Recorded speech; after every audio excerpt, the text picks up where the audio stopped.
딸이 오랜만에 이렇게 잘하는 거 보니까 갑자기 그 생각이 났어요. 오늘 신령한 저 사모하라 그런 말씀도 있는데, 어렸을 때 우리 소희가 그 아주 어릴 때 모유 먹을 때였습니다. 근데 저희 아내랑 제가 그 육개장 해장국을 너무 먹고 싶은 거예요. 그래가지고 젖을 먹이고 있는데, 야, 우리 육개장 한번 먹으러 가자. 근데 안 된다는 거예요. 왜 안 되냐고 그랬더니 그게 다 이렇게 간다는 거예요. 그래서 설마 그러겠냐. 그리고 그 매운 육개장을 딱 먹고 집에 갔는데, 그 이후서부터 다음 주 한 주 동안 소희가 계속 설사하는 거예요. 엉덩이도 빨개진 거예요. 왜 그랬냐면은 모유를 먹으면은 그게 그대로 자녀한테 이제 가더라고요. 그 매운 게 그대로 가가지고 그만 한 주 동안 그냥 엄청 고생하고, 엄마도 고생하고 저도 같이 고생했던 그런 기억이 납니다. 근데 그게 그때는 힘들었는데 나중에 지나고 보니까 엄마의 그 좋은 것, 또 그리고 엄마의 면역력이 잘 전달되는 그런 과정이었다는 것입니다. 엄마의 면역력이 모유를 통해 전달되는 것이죠. 너무 공감들 하시네요. 예, 그렇습니다. 여러분, 우리 삶 속에서 이 면역력이 얼마나 중요한지 아십니까? 면역력이라는 건요, 단순히 그냥 건강해지는 것, 균이 들어오면 이기는 것, 그 정도가 아닙니다. 유명한 세계적인 생물학자이자 석사였던 총균쇠라는 책을 썼던 제랄드 다이아몬드가 어떻게 구대륙에 있던 유럽 사람들이 신대륙에 있던 아메리카 사람들을 다 정복하고 그 땅을 정복할 수 있었는가에 대해서 많은 생각을 하다가 이런 논리를 펴냈습니다. 신대륙을 점령할 때 총으로는 5%밖에 그들을 물리치지 못했고, 칼로는 쇠로는 10%밖에 원주민을 이기지 못했다. 그런데 90% 이상 원주민을 이길 수 있었던 것은 사실은 균이다라는 말이었습니다. 왜 그런지 보니까 혹시 그림을 좀 보여줄 수 있습니까? 유라시아 대륙은 여러분 어떻게 되어 있냐면 아주 넓게 펴져 있습니다.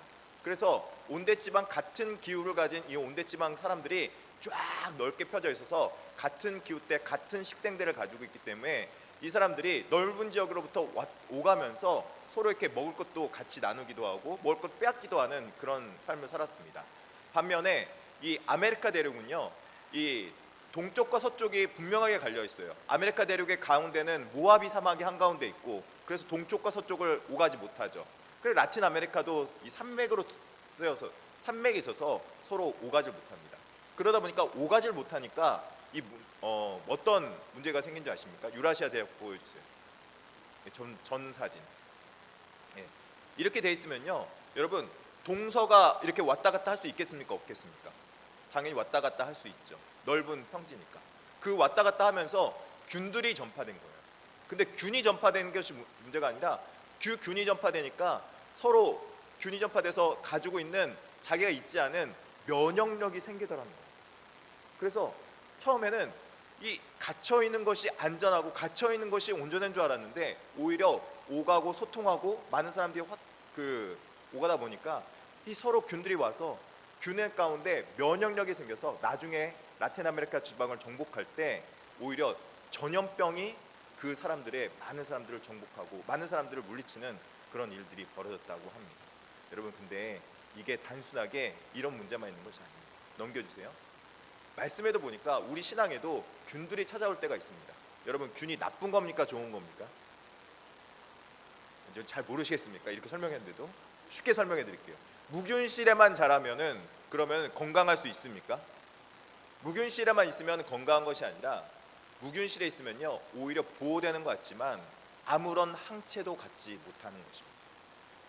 그래서 우리 삶 속에서 어떤 악이나 죄나 이런 것들이 들어올 때 오히려 그런 것들을 받아낼 수 있는 것이 건강한 것이고, 그걸 이겨낼 수 있는 것이 온전한 성인의 신앙의 모습이라는 것이죠.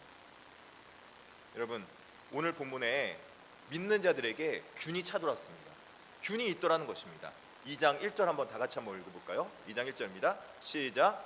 그러므로 모든 악독과 모든 기만과 외식과 시기와 모든 비방하는 말을 버리고, 이렇게 말하고 있습니다.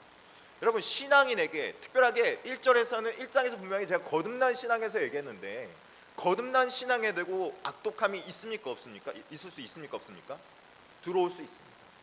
또 그리고 기만이 들어올 수 있고 외식이 들어올 수 있습니다. 여러분, 악독이란 말이 어떤 뜻인지 찾아봤더니 악독이란 말은 겉으로는 착한데 속이 달라서 상대방을 넘어뜨리는 죄악이에요. 아주 무서운 죄악이죠. 근데 기만은요, 의도적으로 상대방을 속이는 행동이에요. 여러분, 기만이 있을 수 있습니까? 없습니까? 있을 수 있어요. 외식, 이제 마스크를 쓰는 이제 페르소나라고 해서 자기 자신을 가린다.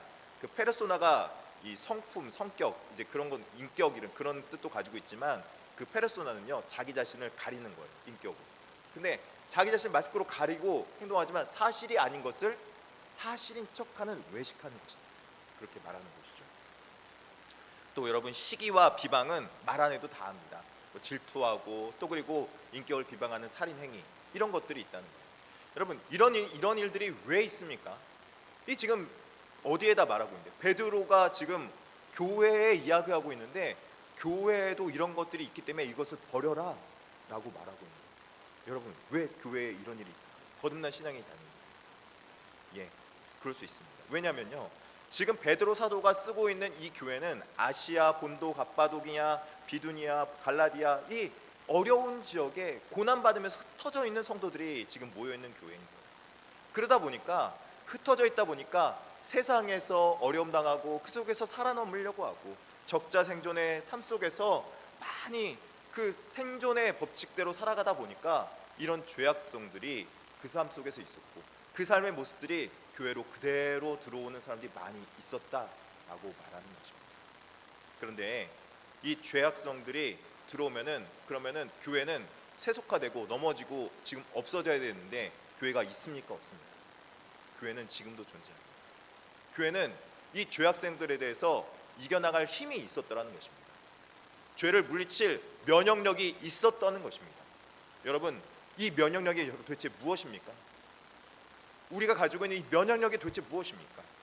이 면역력은 바로 우리를 변화시키고 우리를 전인격적으로 바꿀 수 있는 예수 그리스도의 복음인 줄 믿으시길 바라겠습니다. 예수 그리스도의 복음이 있으면 죄악된 속성이 우리 가운데 들어올지라도, 죄의 모습이 있더라도 우리 자신을 바꿀 수 있고 변화시킬 수 있을 뿐만 아니라 죄까지도 맑게 씻길 수 있다라고 말해주고 있는 것입니다. 죄에 대한 면역력을 키우려면요, 그래서 예수 그리스도의 복음에 깊이 들어가고 복음에 충만해야 되고, 그 복음의 은혜가 우리 삶 속에 전체를 다스려야 되는 거예요. 단순하게 그냥 주일날 한번 왔다 갔다 하는 것으로 끝나는 것이 아니라, 우리가 죄의 면역력을 키우기 위해서는 우리가 하나님 앞에 온전히 신앙생활하고 정말 매일마다 그리스도의 은혜에 충만히 젖어들어야 된다는 것입니다. 그런데 많은 사람들이 이 사람은 변한다는 것에 대해서 잘 이해 못할 때가 많이 있어요. 사람이 어떻게 변해? 사람은 변하지 않아. 그렇게 말하는 사람들이 많이 있어요. 그런데요, 전요, 예수 그리스도 믿는 사람은 반드시 사람을 고칠 수 있고 사람을 변화시킬 수 있다. 그런 것이 바로 복음이다라고 생각하고 있습니다. 저는 그렇게 믿고 있습니다. 사람을 변화시키는 게 복음이다. 그래야 복음이 있어야 사람을 구원해낼, 생명도 죽은 자도 구원해낼 수 있는 게 복음 아니겠습니까? 여러분, 믿으십니까? 복음이 사람을 변화시킬 수 있고 생명을 구원할 수 있습니다. 생명을 살릴 수 있습니다. 그래서 복음으로 변화되는 것, 복음으로 우리의 생명을 살리는 것을, 그것을 무엇이라고 말하냐면, 오늘 본문에 나타나 있지만 그것을 성화라고 합니다. 성화. 제가 지금 계속해서 우리가 이것이 진짜 신앙이다 시리즈로 여러분에게 지금 설교하고 있어요. 첫 주에는, 지난주에는 뭐 했죠? 거듭남. 거듭남에 대해서 얘기했는데, 우리 진짜 신앙을 갖는 모습은 성화의 모습이 있는 것이다. 그렇게 말씀하고 있는 것입니다. 교회의 성화는 두 가지로 표현될 수 있습니다. 첫 번째는, 교회가 성화되기 위해서는 정화, 우리가 깨끗해지는 모습, 그 모습이 있어야 되는 것이고, 그가 단순하게 깨끗해지는 것으로만 되는 것이 아니라 그 안에 채워지는 것, 성장, 피딩이 있어야 된다. 먹을 것을 먹고 성장하는 모습이 있어야 된다. 그렇게 말씀하고 있는 것입니다. 교회는 놀라운 이런 정화와 성숙의 과정을 겪을 때 성화되어 간다. 그렇게 말할 수 있습니다. 이사야서 1장 18절에는 이렇게 말씀하고 있습니다. 같이 한번 읽어볼까요? 시작. 여호와께서 말씀하시되 오라 우리가 서로 변론하자. 너희의 죄가 주홍 같을지라도 눈과 같이 희어질 것이요 진홍같이 붉을지라도 양털같이 희게 되리라. 아멘. 한번 와서 이야기해 보자는 거예요. 변론해 보자는 거예요. 변화되나 안 되나, 죄가 없어지나 안 되나, 죄가 주홍같이 빨갈지라도 눈에 흰눈같이 희어질 것이다, 그렇게 말하지 않습니까? 여러분, 눈은요 중동 사람들이 진짜 귀한 거예요. 잘 못 보는 거예요. 근데 그 눈에 쌓인 곳에 죄가 딱 한 방울 떨어져 봐요. 눈에 튀겠어요, 안 튀겠어요? 눈에 튀죠. 근데 그 눈으로 그 모든 빨간 것을 다 깨끗하게 없애버릴 수 있다, 깨끗하게 씻길 수 있다, 그렇게 말하고 있는 것입니다. 양털같이 희게 될 것이다. 출애굽기 15장 26절에 또 이렇게 말하고 있습니다. 같이 한번 읽어보겠습니다. 이르시되 너희가 너희의 하나님 나 여호와의 말을 들어 순종하고 내가 보기에 의를 행하며 내 계명에 귀를 기울이면 내 모든 규례를 지키면 내가 애굽 사람에게 내린 모든 질병 중 하나도 너희에게 내리지 아니하리니 나는 너희를 치료하는 여호와임이라. 아멘. 하나님은 치료하신 여호와라는 거예요. 고치시는 여호와 하나님이시라는 거예요. 애굽에 있었던 모든 죄악된 속성을 다 없앨 수 있다라고 말씀하시고 계신 거예요. 어떻게요? 하나님의 계명과 말씀을 통치를 받을 때 그런 놀라운 역사가 이루어진다라고 말하고 있는 것이죠. 사랑하는 성도 여러분, 지난날에 있었던 모든 죄악들이 예수 그리스도의 보혈로 깨끗이 씻김받을 줄 믿습니다. 그리고 우리는 하나님 안에서 변화받아서 정말 완전히 성화된 모습으로 나아갈 줄 믿습니다. 근데 이 성화에 우리가 알지 못하는 사실 함정이 있어요. 어떤 함정이 있냐면요, 우리가 기대하는 완전 성화, 교회에 대한 그 성화에 대해서 기대할 때 성화는 사실 두 가지로 나뉘거든요. 완전 성화와 또 그 다음에 점진적 성화. 완전 성화를 한번 볼까요? 완전 성화. 완전 성화는요, 이미 완벽해져서 거룩해진 상태를 말해요. 진짜 우리가 예수 그리스도 믿어서 완벽하게 거룩해진 완전한 상태일 것이다. 여러분, 이 완전 성화가 있으면 정말 좋겠습니다. 근데 점진적 성화가 또 있다는 거예요. 조금씩 더 성숙과 성장의 거룩함을 향해 나아가는 모습, 거룩함을 향해 향하는 모습일 것입니다. 이 점진적 성화거든요. 어떤 것이 더 좋아 보여요? 여러분, 어떤 게 더 좋아 보여요? 솔직히 완전 성화가 더 좋아 보이죠. 근데요, 완전 성화가 있습니까, 없습니까? 완전 성화가 사실 함정이에요. 왜 우리 가운데 비난과 또 그 다음에 사람에 대한 실망과 좌절과 낙심이 왜 찾아온 줄 아십니까? 저 사람이 완전한 줄 알았다는 거예요. 저 사람 정도면요, 성인 군자 예수님 뺨칠 줄 알았다는 거예요. 근데 여러분, 완전 성화가 있습니까, 없습니까? 죄송하지만 없습니다. 우리는 그리스도의 장성한 분량까지 계속 지속적으로 자라가야 되는 존재고요, 계속해서 하나님 말씀을 먹어야 되는 존재고요, 계속 성장해야 되는 존재인 거예요. 교회에서 비난할 이유 있습니까, 없습니까? 없어요.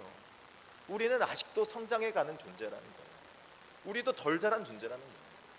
우리도 지금 점진적 성화를 갖는 과정 가운데서 조금씩 성숙해가고 성장해가는 과정 가운데 있는 거룩함을 향해가는 모습에 있는 모습이 우리 가운데 모습이라는 거예요. 대한예수교 장로교 합동 측의 신앙의 모습은요, 점진적 성화를 말하고 있습니다. 점진적 성화. 하나님께서 우리를 바꿔주시고 변화시켜 주시고 성숙시켜 주실 것이다. 저 높은 곳을 향하여 우리가 나아갈 수 있을 것이다. 왜요?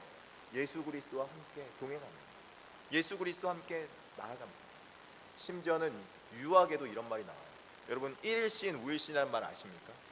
일일신 우일신. 우리가 날마다 새로워지고 난 날마다 새롭게 된다, 그런 말을 가집니다. 여러분, 일반 논리에도 이런 말이 있는데 그 일반 논리가 우리에게 어떻게 적용됩니까? 우리는 예수 그리스도의 복음이 있기 때문에 그것이 실제로 적용되는 줄 믿습니다. 우리 용인중학교회는 정말 성숙한 교회입니다. 앞으로 더 성숙해지고 성장해 갈 겁니다. 우리 교회는요, 정말 거듭난 성도들이 많아요. 정말 믿음으로 어려운 시기를 다 극복해 나가고 정말 어려운 시기 다 이겨 나갔어요.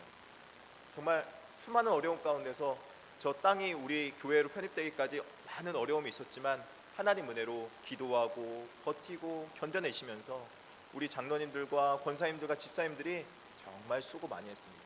제가 정말 어깨라도 두들겨주고 싶고 사랑한다라고 안아주고 싶은데 다는 못합니다. 그런데 정말 애쓰고 수고했습니다. 왜요? 그런 일을 어떻게 해냈습니까? 우리가 하나님 안에서 성숙하게 받아들이고 믿음으로 잘 견뎌나갔기 때문에 된 줄 믿습니다. 근데 우리가 신학적으로 더욱더 좋아지고 부흥의 역사가 일어나면요, 앞으로 좀 우리만큼 또 우리보다 더 성숙한 믿음의 사람들이 조금 더 찾아오면 좋겠는데 그렇지 못한 자들도 있을 수 있습니까? 없습니까? 있을 수 있습니다. 우리 조금 보면요, 우리 살다 보면요, 더 이게 많아지면은 막 1,000명 되고 2,000명 되면요, 아직 성숙하지 못한 사람 찾아올 때가 있습니다. 그런 사람 찾아오면은 왜 그래? 아유, 저 사람은 왜 그럴까? 저 사람은 왜 믿는 사람 맞아? 이렇게 이런 사람이 있을 수 있습니까? 없습니까? 있을 수 있더라도 이해해주고 받아주고 우리가 그를 위해서 기도해 줄 수 있어요. 왜냐면요, 그도 하나님의 백성으로 점진적으로 바뀔 거기 때문이에요. 앞으로 변화될 것이기 때문이에요. 하나님의 백성으로 바뀌어질 것을 우리가 기대하고 있기 때문이에요. 우리는 그런 점진적 성화를 바라보고 살아가는 존재입니다. 그렇다면 우리가 어떻게 이 점진적 성화를 바라보며 믿음 가운데 살아갈 수 있을까요? 베드로전서 2장 2절에 이렇게 말하고 있습니다. 같이 한번 읽어보겠습니다. 갓난 아이들 같이 순전하고 신령한 젖을 사모하라. 이는 그로 말미암아 너희로 구원에 이르도록 자라게 하려 함이라. 아멘. 1절에서는 모든 비방과 악을 버리라 라고 말을 했다면, 그 모든 것들을 비워내야 된다면 이제 그 안에 채워야 될 것이 있는데, 채워야 될 것이 무엇인가 봤더니 갓난아이들 같이 순전하고 신령한 젖을 어떻게 하라고요? 사모하라. 그냥 신령한 젖을 먹으라 라고 해도 되는데 먹는다고 표현하지 않고 어떻게 하라고요? 사모하라. 정말 갈급해라. 갈증을 느끼듯이 막 갈망해라. 그렇게 말하고 있습니다. 아이가 젖을 달라고 할 때 막 갈급해서 찾을 때 여러분 어떻게 행합니까? 어머니, 제가 젖이 부족하오니 저에게 젖을 주시옵소서. 그러면서 뚜벅뚜벅 걸어가서 어머니에게 젖 달라고 합니까? 아니면 우유병 주시옵소서 저에게. 여러분 자녀들은 다들 이렇게 성숙해서 그런지 모르겠지만 우리 애는요 정말 힘들었어요. 밤중에 새벽 2시에 3시에 으앙 하고 울기 시작해요. 도대체 새벽 예배 4시에 가야 되는데 1시간 반 남겨놓고 막 울기 시작하는 거예요. 그러면요 어떻게 해야 돼요? 엄마는요 그때 일어나서 그 모유 주려고 애 데리고 나가야 돼. 거실로 나가가지고 모유 먹이고 또 씨름하고 아이랑 재우고 그리고 들어와요. 감사하게 우리 사모는 성숙해가지고 저보고 잘하고 이렇게 밖에 나가서 했는데 아마 저 한번 되게 때리고 싶었을 거야 아마. 자고 있는 모습 보면서. 아무튼 그래, 사모하라는 건요 단순하게 그냥 먹고 싶어 그게 아니에요. 갈증하고 갈망하라는 거예요. 근데 여기서 신령한 젖이 무엇일까? 많은 사람들이, 많은 학자들이 이렇게 말했습니다. 이 신령한 젖은 뭐 기도일 것이다. 또 어떤 사람들은 어떤 영적인 것일 것이다. 그런데요, 이런 게 맞을 수도 있겠지만 사실 이런 관념적인 것보다 구체적인 어떤 것이 있어야 되지 않겠습니까? 눈에 보이는 어떤 것, 관념적인 것이 눈에 보이는 어떤 것, 저로체 무엇이겠습니까? 하나님의 말씀이 우리의 삶의 구체적인 삶의 젖이 되지 않겠습니까? 너무 우리가 관념적인 것, 영적인 것만 추구하다 보면요, 우리는 마치 아이에게 공갈 젖꼭지를 물리는 것하고 똑같을 거예요. 그래서 쪽쪽 빨지만 허울된 것, 허망된 것, 그런 것이겠죠. 그런데 말씀은요 정확해요. 말씀은요 우리에게 이루어져요. 말씀은요 성취가 돼요. 그래서 말씀은요 정말 우리 삶 속에서 우리의 신령한 젖이 될 줄 믿습니다. 우리의 삶을 바꾸고 정말 그 말씀을 우리의 사모하듯이 받아들이면 그 말씀이 우리 삶 속에서 정말 역사하게 돼요. 우리 삶 속에 이루어지는 것이죠. 순전한 젖은 신령하고 순전한 말씀입니다. 말씀을 그렇게 받아들일 때 신령하고 순전하게 순수하게 받아들일 수 있어야 돼요. 하나님이 거룩하시고 의로우신 분이신 여러분 믿으십니까? 이 땅에서 우리가 때론 억울한 일 당하고 속상한 일 당할 때 하나님이 우리의 억울함, 속상함 아시는 것 여러분 믿으십니까? 믿으셔야 됩니다. 하나님이 여러분 삶 속에 의로운 재판장 되심을 여러분 믿으십니까? 마지막 때요, 반드시 하나님이 심판하시고 우리의 수고와 노고에 대해서 갚아주시며, 하나님께서는 우리의 행한 모든 것들을 다 알고 계시고 우리의 삶 속에서 우리의 삶의 모든 것들을 하나님께서 보상하시는 하나님이심을 여러분 믿으셔야 됩니다. 그 신령한 말씀을 진짜로 믿을 때 여러분 그 말씀이 신령한 말씀이 돼요. 아무리 말씀이 좋아도 그 말씀이 신령한 말씀으로 들릴 때 그 말씀이 진짜 말씀이 되는 거예요. 그 말씀이 그 영혼을 채울 수 있게 되고 그 영혼을 울릴 수 있게 되며 그 영혼을 자라날 수 있게 하는 것이죠. 성경이 알려주는 것은 사실 세 가지입니다. 성경은 단순하게 어떤 것을 가르치는 것이 아니라 성경 구체적으로 알려줍니다. 첫째로는 하나님이 어떤 분이신지 알게 하는 것. 여러분 당연하겠죠? 하나님이 어떤 분인지 알려줄 거예요. 두 번째는요, 놀랍게 성경은 하나님만 알려주는 것이 아니라 세상이 얼마나 악한 곳인지도 알려줘요. 그래서 세상 속에서 성도가 어떻게 살아가야 될지를 알려주는 것이 성경 말씀이에요. 여러분 그러면 성경 말씀이 세상 삶에 지침이 됩니까? 안 됩니까? 지침이 되겠죠. 근데 이것만 하는 것이 아니라 성도에게 세 번째로 알려주는 것이 있어요. 그 세상에서 하나님과 살아갈 성도가 어떻게 살아가야 될지, 어떤 존재인지를 또 알려주세요. 여러분 우리가 이 땅 가운데서 어떻게 살아가야 되며 하나님 백성 된 자들이 어떻게 살아야 될지 어떻게 알 수 있습니까? 하나님의 말씀을 통해서 구체적으로 알려주십니다. 이 하나님의 말씀이 우리 가운데 전달될 때 우리는 허황된 젖을 먹는 것이 아니라 삶의 신령한 젖을 진짜 먹고 살아가요.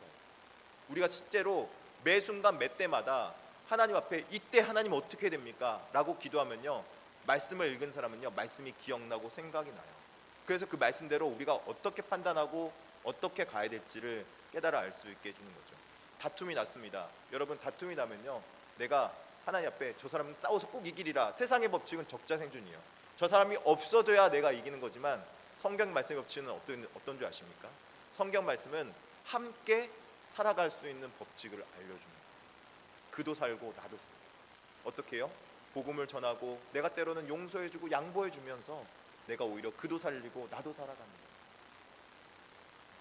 하나님의 말씀은요 이처럼 구체적이에요. 하나님의 말씀은요 능력이 있어요. 어른들을 공경할 줄도 알고 자녀들에게는 소명을 가지고 이 땅 가운데서 믿음 가지고 살아가는 것이 너에게 힘이 되고 능력이 될 것이다. 말씀이 있는 자녀들은 반드시 잘 될 것이다. 그렇게 가르쳐주고 있는 것이죠. 이 말씀을 정말로 잘 가르칠 때 우리 삶 속에서 면역력이 생깁니다. 세상의 균도 이겨나갈 수 있는 능력이 생기는 것입니다. 그 면역력을 오늘 세 가지로 표현해 보도록 하겠습니다. 첫째는 가장 귀한 보배로운 존재가 예수님이 됩니다. 2장 4절에 이렇게 말하고 있습니다. 2장 4절 같이 읽어보겠습니다. 사람에게 버림받아 하나님께는 택하심을 입은 보배로운 산두리신 예수께 나아가자. 아멘. 보배로운 산두리신 예수께 나아가자, 그렇게 말하고 있습니다. 사람에게는 버림받은, 사람에게 가치관에 있어서는 버림받았으나 하나님께서는 또 하나님 택하심을 입은 자들에게는 보배로운 산돌이신 예수 그리스도로 말하고 있습니다. 기준점이 바뀐 거예요. 세상의 가치관과 기준점에서 이제 하나님의 가치관으로 예수 그리스도가 가장 존귀한 분이심을 깨달아 알게 된 거예요. 여러분은 무엇을 목적으로 인생 가운데 살아갑니까? 하나님을 목적으로, 하나님을 인생 가운데 목표로 살아가는 사람들은 하나님 앞에 가장 귀한 것 드립니다. 어떤 거요? 한 영혼이 귀하다는 사실을 깨달아요. 다윗이 가정에, 정말 여러분 다윗 가정하면 여러분 어떤 가정이에요? 명문 가정 아닙니까? 신앙에 맞습니까? 자손이 메시아가 그 자손에 나고, 다윗의 가문 유다 사람들은요 국기에 뭐가 그려진 줄 아세요? 다윗의 별이라는 그 별이 그려져 있잖아요. 그 정도로 다윗 가문을 되게 명예스럽게 생각해요. 근데 다윗 가문이 여러분 명예스러운지 한번 제가 설명해 드릴까? 한번 들어보세요. 다윗 가문 중에 그 딸이 하나 있었고 그 위에 누가 있었습니까? 오빠 누가 있었습니까? 압살롬이 있었습니다. 이 다윗 가문 중에 이 다윗의 딸이 다른 형제에게 강탈당하고, 그리고 자기 자신이 정말 인생 살아갈 곳이 없어서 정말 억울해하고 있을 때 다윗이 그냥 아무 소리 안 끊었습니다. 그때 압살롬이 화가 난 거예요. 다윗한테, 아버지한테 화가 난 거예요. 압살롬이 다윗을 반역했습니다. 여러분, 이 집안 명문가정 맞습니까? 명문가정 맞아요? 아버들이 아버지한테 반란을 일으켰다니 이게 말이 됩니까? 그런데 그 가정이 신앙의 명문가정이 될 수 있었던 이유가 있어요. 왠 줄 알아요? 다윗은요, 그런 압살롬을 용서합니다. 놀랍죠. 그래서 압살롬이 살아 돌아오길 바랬지만 압살롬은 하나님에 의해서 정리가 됩니다. 그런 가문이 다윗의 가문. 결국 다윗은 가지고 있었던 마음은 뭐냐면, 어떤 사건보다, 어떤 일보다 중요한 것은 영혼 사랑에 있었어요. 영혼 사랑. 한 영혼 구할 수 있으면 내가 이 왕이 무슨 의미인가? 아들이 귀한 거지. 내 한 영혼이 귀한 거지. 여러분 삶 속에서 가장 가치 있는 게 도대체 무엇입니까? 여러분의 인생 가운데 가장 가치 있는 건 무엇입니까? 물질입니까? 아파트입니까? 차입니까? 전요, 여러분 삶 속에서 아파트도 귀하고 차도 귀하고 뭐 다 귀할 수 있어요. 근데요, 하나님의 앞에 가장 가치 있는 건 한 영혼, 예수 그리스도 믿는 영혼이 될 줄 믿습니다. 그 사람들이 바로 예배자가 되는 거예요. 하나님 앞에 신령과 진정으로 예배드릴 수 있는 예배자로 살아가는 거예요. 한 영혼이 하나님께 돌아와서 진정한 가치를 깨달아 알고 하나님 앞에 나의 삶의 모든 가치를 다 뒤집어 엎는 진정한 삶. 2장 5절에 이렇게 말하고 있죠. 같이 읽어보겠습니다. 너희도 산돌같이 신령한 집으로 세워지고 예수 그리스도로 말미암아 하나님이 기쁘게 받으실 신령한 제사를 드릴 거룩한 제사장이 될지니라. 산돌같이 신령한 집이 된다. 신령한 가문이 된다. 너희도 이런 가문이 될 수 있다. 어떻게 해요?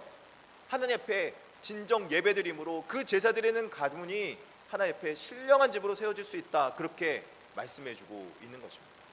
사랑하는 성도 여러분, 여러분 삶 속에 예배의 은혜가, 여러분 가정에 예배의 은혜가 회복되길 진심으로 축복합니다. 둘째는 믿는 자녀를 부끄러움에서 건져주는 놀라운 역사를 바라볼 수 있습니다. 6절입니다. 6절 한번 같이 읽어보겠습니다. 시작. 성경에 기록되었을 때 보라, 내가 택한 보배로운 모퉁이 돌을 시온에 두노니 그를 믿는 자는 부끄러움을 당하지 아니하리라 하였으니. 아멘. 여러분, 사실 부끄러움 당한다는 말은 구원받지 못한다라는 말과 거의 비슷한 단어예요. 왜냐하면 옛날에는 명예를 되게 중요시했고 부끄러움 당하는 것이 굉장히 어려운 일이었기 때문에. 근데 이 부끄러움 당하는 일에서 하나님께서 명예스럽고 자랑스러운 삶의 모습으로 바꿔주십니다. 여러분, 어떻게 바꿔주신 줄 아십니까? 그 부족한 자에게, 그 하나님 앞에 합당하지 않은 자에게 하나님께서는요, 기름 부으심의 사명을 주세요. 그래서 오히려 부족한 자, 약한 자를 들어서 하나님이 들어 사용함으로 하나님께서는 저 부끄러운 자도 구원하시고, 저 부끄러운 자도 하나님께 들어 사용하시고, 저 부끄러운 자도 하나님께서 귀한 존재로 사용할 수 있는 놀라운 하나님이시다라는 것을 보여주시는 거예요. 이 베드로서를 쓴 자가, 여러분 베드로 서신서를 쓴 사람이 도대체 누굽니까? 맞춰보시죠. 베드로예요. 모르셨죠, 여러분? 베드로가 이 베드로서를 썼는데, 이 베드로가 여러분 말로는 수제자인데 베드로가 정말 수제자다운 행동했습니까? 예수님 잡히실 때 몇 번 부인했습니까? 3번 부인했어요. 그리고 3번 부인하고 어디로 갔습니까? 예수님 부활했다고 하는데, 부활했다는 소식 듣고도 갈릴리에, 저 갈릴리 호숫가로 나 그냥 고기 잡으러 간다. 그리고 고기 잡으러 갔던 사람이 바로 베드로예요. 근데 그 베드로를 예수님이 찾아왔죠. 그래서 예수님께 찾아와서 뭐라고 그랬습니까? 그냥 찾아온 게 아니라 그 베드로, 정말 뉘우침 많고 정말 후회하고 있는 그 베드로에게 조밥 먹자 그러면서 밥 뱉어 먹고, 먹을 걸 먹이면서 힘들었지, 고생했지, 밤새도록 뭐 잡았니? 그렇게 말했던 그분. 그 예수님께서 베드로에게 이렇게 말합니다. 네가 나를 사랑하느냐? 내 양을 먹이라. 네가 나를 사랑하느냐? 내 양을 먹이라. 내 양을 치라. 그 부끄러워하는 베드로가 부끄러움에 맡겨서 하나님 앞에 자랑스러운 사명자가 되었습니다. 여러분 삶 속에, 여러분 이런 자랑스러움이 찾아오려면요, 하나님의 사명이 있으면, 하나님 앞에 존귀하게 쓰임 받으면, 그때서부터 여러분은 하나님의 존귀한 백성으로, 존귀한 자녀로 귀하게 쓰임 받을 줄 믿습니다. 하나님 나라의 사명자, 하나님 나라의 대사가 돼서 그 위대한 역사를 일으키시는 거예요. 마지막입니다. 이제는 새로운 정체성의 회복을 우리에게 허락해 주십니다. 이게 근데 가장 중요해요. 왜냐면요, 하나님께서 우리의 자신을 의롭다 하시고 우리 자신 존재 자체를 정말 존귀한 존재로 만들어 주셔서 이렇게 우리를 다시는 죄악 가운데 살아가는 존재가 아닌 자로 만들어 주시기 때문이에요. 이 말씀은 같이 한번 읽어보겠습니다. 9절 10절입니다. 시작. 그러나 너희는 택하신 족속이요 왕같은 제사장들이요 거룩한 나라요 그의 소유가 된 백성이니 이는 너희를 어두운 데서 불러내어 그의 기이한 빛에 들어가게 하신 이의 아름다운 덕을 선포하게 하려 하심이라. 너희가 전에는 백성이 아니더니 이제는 하나님의 백성이요 전에는 긍휼을 얻지 못하였더니 이제는 긍휼을 얻은 자니라. 너희는 택하신 족속이다 그러면서 택하신 족속의 세 가지를 말하고 있어요. 왕같은 제사장이다, 거룩한 나라다, 그의 소유 하나님의 소유된 백성이다, 하나님께서 너희를 지키시고 보호하신다, 너희는 존귀하게 쓰임받은 자녀다, 하나님 앞에 만방의 세상에 드러낼 거룩한 나라 하나님의 통치를 받은 자녀다, 너희는 이렇게 위대한 존재다, 너희는 이렇게 택함 받은 존재다. 그런데 원래 너희가 존귀한 자가 아니라, 너희가 원래 위대한 존재가 아니라 하나님께서 너희가 백성이 아니었던 자를 하나님께서 백성 만들어준 줄 믿으시길 바라겠습니다. 원래 하나님의 긍휼함을 얻지 못한 존재가 하나님의 긍휼을 얻은 줄 믿으시길 바라겠습니다. 하나님의 사랑으로, 바로 예수 그리스도의 사랑이 여러분 그렇게 만들어간 거예요. 그래서 신앙의 가장 큰 면역력은요, 여러분에게 그 사랑이 회복되는 거예요. 여러분에게 사랑이 회복되면요, 여러분 이웃도 어떤 죄와 모습과 어떤 부족한 모습이 있더라도 사랑할 수 있는 넉넉한 사랑이 여러분 내면에서부터 솟아납니다. 그럴 수 있지, 나도 그랬어, 하나님께서 저 사람도 사랑하실 거야, 나도 사랑했는데, 나 같은 자도 구원했는데 왜 저 사람 못 사랑하겠어?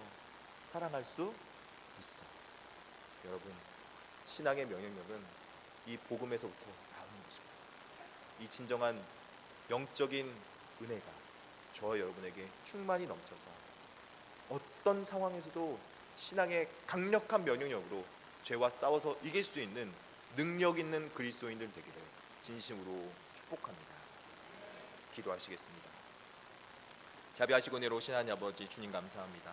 아버지 하나님, 하나님께서 우리 삶 속에서 함께 하시고 동행하셔서 놀라운 기적으로 우리에게 함께 하심에 감사합니다. 우리 다시 한번 이 신앙의 명령력을 소유한 자들 되게 하여 주시옵소서.